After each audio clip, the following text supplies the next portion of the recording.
Vamos a ver otros aspectos del mundo laboral. Hemos recibido para eso a Percy Alache, él es director de una de las más importantes empresas consultoras y de servicios profesionales a las empresas PricewaterhouseCoopers, que del siglo XIX viene haciendo frente a crisis. Señor Percy Alache, buenos días. ¿Qué sectores productivos son los más afectados por las consecuencias generadas por el coronavirus? Sí, muchas gracias por la invitación. Bienvenido. Esta situación afecta a todo el país, ciertamente, ¿no? Hay empresas de servicio que son las que tienen mayor acceso al público, las que se ven mayormente afectadas, ¿no? Pero eso no quiere decir que actividades importantes en la economía peruana, como es la minería, como es la actividad agrícola, como la actividad de construcción o infraestructura, también estén en riesgo de poder adquirir este tipo de enfermedades. Ahora, el gobierno ha dado, como ustedes saben, dos normas importantes el día de ayer.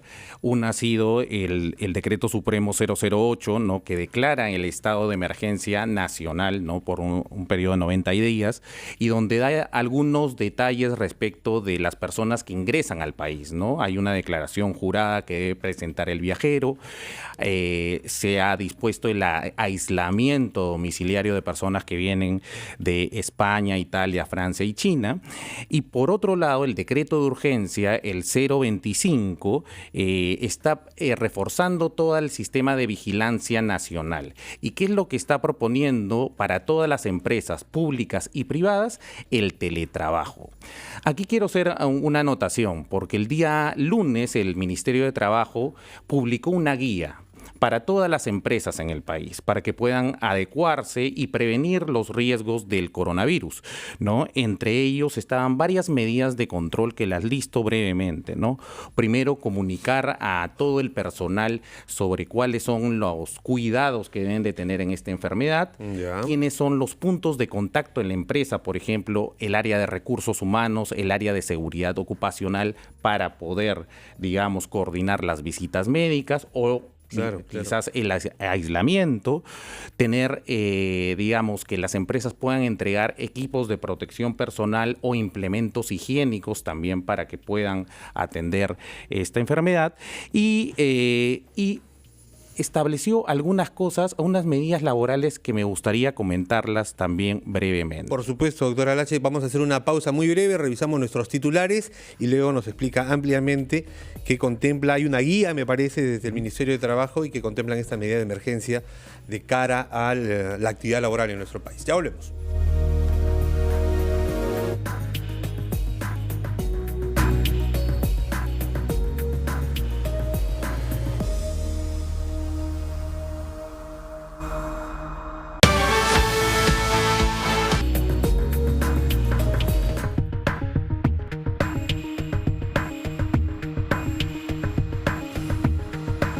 Bueno, estamos ahí entrevistando al señor Percy Alache, director en el Perú de la empresa de servicios profesionales y de consultoría a las empresas PricewaterhouseCoopers. Nos había dicho que hay algunos sectores productivos particularmente afectados, servicios como los comercios, supermercados, bancos y también sectores como minería y construcción. Correcto. ¿Qué es lo que se puede prever para estos sectores que esta crisis durase por lo menos algunas semanas? Sí, el Ministerio ya estableció algunas medidas en esta guía que les comento, pero hay algunas adicionales que las resumo brevemente. A ver. La primera es aquellas personas que tienen sospecha de tener esta enfermedad, han tenido contacto con personas que lo hayan tenido o hayan venido de viaje, ¿no?, de las zonas de riesgo. Esta guía sugiere que se va a otorgar una licencia, ¿no?, que puede ser compensada. ¿Qué quiere decir? Que esas horas, mientras dure la atención médica y se descarte la enfermedad, luego el trabajador va a compensar esas horas, ¿no? La empresa también podría exonerar de esa compensación. Esa es la primera situación. La segunda situación es cuando ya está confirmada la enfermedad, ¿correcto? Y esta se va a tratar así como una licencia por enfermedad, previa presentación del descanso médico, entonces durará... Descanso, pero es evidente que más bien tendría que prohibírsele ir a trabajar más bien para que no afecte a los demás compañeros. Correcto. Y si hay otros compañeros enfermos, imaginemos, se presenta en uno de esos escenarios una persona que ha dado positivo para el coronavirus, en algún momento va a ocurrir, ¿Qué hacer con los demás trabajadores? Sí, mira, lo que prevé el ministerio, que ya lo ha sugerido y va en la onda de prevención de riesgos, es el retiro temporal del trabajador o de los trabajadores que pudieran estar en riesgo. ¿no? Claro, Lo que si sus compañeros han estado, digamos, expuestos, evidentemente podrían ser portadores. Naturalmente, ¿no? Lo que le llaman la cuarentena, ¿no? Otras medidas que también se están circulando es que podría darse el teletrabajo. ¿No? El teletrabajo. Ahora, es una regulación que ha tenido muchas críticas porque es muy rígida en el Perú y pocas empresas, si tenemos la data del ministerio, solo 1.734 personas laboran por teletrabajo, ¿no? Entonces, y para las empresas, la sensación es que no la pueden practicar de una manera libre o mejor dicho, que pero en esta circunstancia excepcional tendrían que haber también figuras excepcionales en la norma laboral. Sí. Por ejemplo, eso de y luego compensar. Dios, o sea, está en riesgo la salud de las personas. Ciertamente. Luego, obligarlas a compensar cuando han tomado más bien un recaudo para proteger a los demás.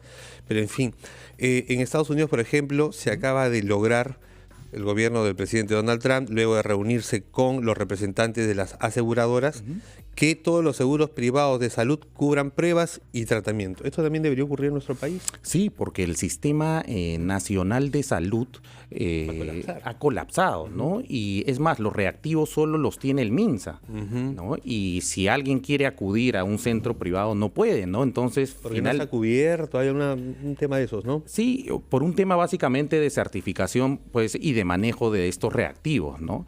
Que básicamente los tiene la entidad pública, ¿no? Pero eso es para la detección. Y digamos, la recomendación es que no salgan de casa si lo tienen. Así es.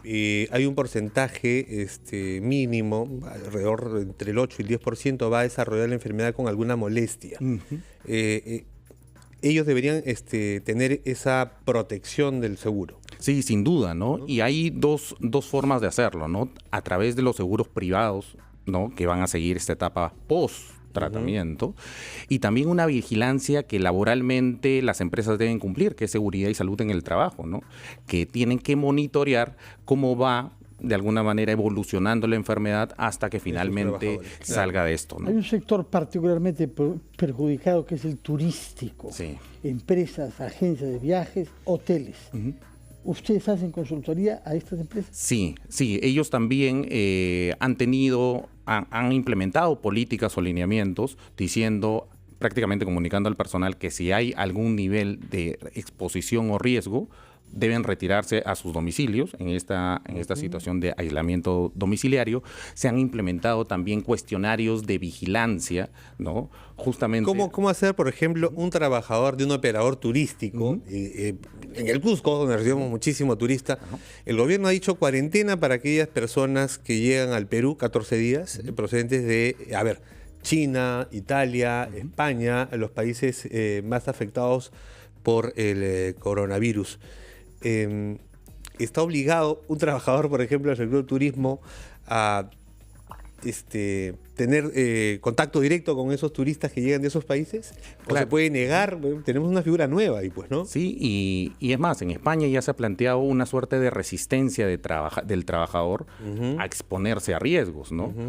Aquí lo tenemos de manera muy general. El empleador o la empresa no puede, o si sabe que hay algún nivel de riesgo, exponer a su trabajador. Entonces debería más bien advertirse en Italia, en España, en Francia, en China, los países que han sido incluidos por esta disposición del gobierno. Deberíamos avisarles a esos turistas potenciales que no vengan porque tienen que seguir una cuarentena, ¿no? Así es, ¿no? Y es un poco la línea que ha sacado el decreto de urgencia, el 008-2020, ¿no? Que dispone la cuarentena para personas que hayan venido de esos países. Ahora, se ha hablado también de que podrían darse vacaciones a los trabajadores, ¿no? Vacaciones tanto las que ya tiene ganadas como solicitar el adelanto de vacaciones. Esto con pinzas. ¿Por qué? Porque ha traído resistencia de muchos trabajadores, ¿no? Porque dicen, oye, este es un caso de una enfermedad y prácticamente yo estaría quemando, entre comillas, mis vacaciones. Claro, Leo, me quedo sin vacaciones. No voy a estar de vacaciones, voy a estar aislado en mi casa. Exacto, ¿no? El tema de las vacaciones, ¿cuándo sale? Porque hay una disposición en la norma laboral que te habla de suspensión por caso fortuito o fuerza mayor, ¿no? Esto lo es. Sí, que les digo con un ejemplo, ¿no? Cuando hubieron los huaicos en el 2017, muchas empresas del norte del país se acogieron a esta suspensión que es hasta 90 días, ¿no? Y esta suspensión, ¿qué implica? Que la empresa no está obligada a pagarte y el trabajador naturalmente no está obligado a ir. ¿Qué hace el trabajador? ¿No? ¿Qué hace el trabajador? Ante esos casos, la empresa, para que la medida no sea tan gravosa, ahí sí están permitidas dar las vacaciones o ganadas o adelantadas. Pero en ese caso, el tema es que el decreto supremo que de repente estaría saliendo mañana del Ministerio de Trabajo estaría contemplando que como una de las medidas alternativas dar vacaciones de manera directa. Sin embargo, esto sí podría traer algún nivel de conflicto o resistencia por parte de los trabajadores. Claro que sin duda. Obviamente las medidas se van a ir tomando paulatinamente conforme veamos cuál es la realidad, ¿no? Que todavía nos falta ver el mapa completo y saber en qué medida se están incrementando los casos. ¿Creen que tienen algún tipo de coordinación el sector privado con el Ministerio de Trabajo? Es decir, le están alcanzando algunas ideas, propuestas, porque además no todos los sectores son iguales. Hay unos en que se puede hacer trabajo desde casa, otros no. Una fábrica, no puede, no sé, una fábrica textil, no pueden estar todos los empleados en su casa vía internet, no se puede hacer nada, ¿no? Así es. Muy, muy interesante tu pregunta, Patricia, porque efectivamente hay una presencia del sector privado vinculándose con el Ministerio de Trabajo. Puntualmente por la propuesta del teletrabajo, ¿no? El teletrabajo, ya les he comentado, es rígido, necesitas acuerdo expreso con el trabajador, necesitas que te brinde todo el soporte tecnológico e informático y tienes que controlar las horas de trabajo. Entonces, las empresas, para llegar a ese tipo de decisión, dicen, oye, y aparte tienen que vigilar la seguridad y salud del ambiente, o sea, del ambiente donde están. Entonces, eso no es viable. Hay algo que las empresas ya hacen, que es el home office, ¿no? Y el home office, que prácticamente las empresas, por políticas flexibles, le dicen a sus trabajadores, oye, por ciertos días puedes trabajar desde tu casa. ¿Qué es lo que se quiere hacer? Un poco el mix entre el teletrabajo y el home office, sacar un teletrabajo flexible que le permita, previo acuerdo también del trabajador con la empresa, poder trabajar de manera remota, pero solo en aquellos sectores que esté permitido, ¿no? Correcto. ¿No? Como son call center, como son servicios, como son ventas, como son atención al público. Pero, lastimosamente, sectores de operaciones, por ejemplo, donde ellos tienen que estar en el campamento, en la fábrica, ellos no van a poder migrar a esa figura de teletrabajo, ¿no? Entonces, ahí el gobierno lo que está diciendo es que si hay personas que pudieran estar contagiadas, se aplica la licencia, y si hay que reemplazar personal, se puede activar una figura laboral que se llama intermediación laboral por suplencia. ¿Qué quiere decir? Yo contrato a una empresa para que me destaque personal por el periodo que dure la emergencia. Por ejemplo, si es toda una unidad de mantenimiento, toda una unidad de servicios generales, no, Dios no quiera, se puede acudir a estas empresas para que me provean personal. Ahora, también las empresas tienen que empezar a adecuarse a las circunstancias. Pienso, por ejemplo, que si se declara cuarentena, como se ha declarado en otros lugares, sí, la gente tiene que salir a comprar algo para comer. En China lo han resuelto muy bien con los deliveries. Entonces, tener el personal mínimo en un supermercado, en un mercado grande, y el personal mínimo para trasladar la comida, para que no estén un montón de gente dando vueltas por la calle. Es decir, también se tienen que adelantar a las circunstancias, ¿no? Ciertamente, ¿no? Y hay casos de servicios mínimos, o sea, servicios públicos esenciales que van a tener determinado personal que va a tener que estar. Claro. ¿No? Bueno, muchas gracias, bien, señor interesante. Percy Alache, director de PricewaterhouseCoopers, empresa de consultoría y servicios profesionales a las empresas afectadas, que pueden serlo y seguir estándolo por la crisis sanitaria producida por el coronavirus. Muchas gracias. Muchas gracias. Hacemos una pausa, retomamos Ampliación de Noticias.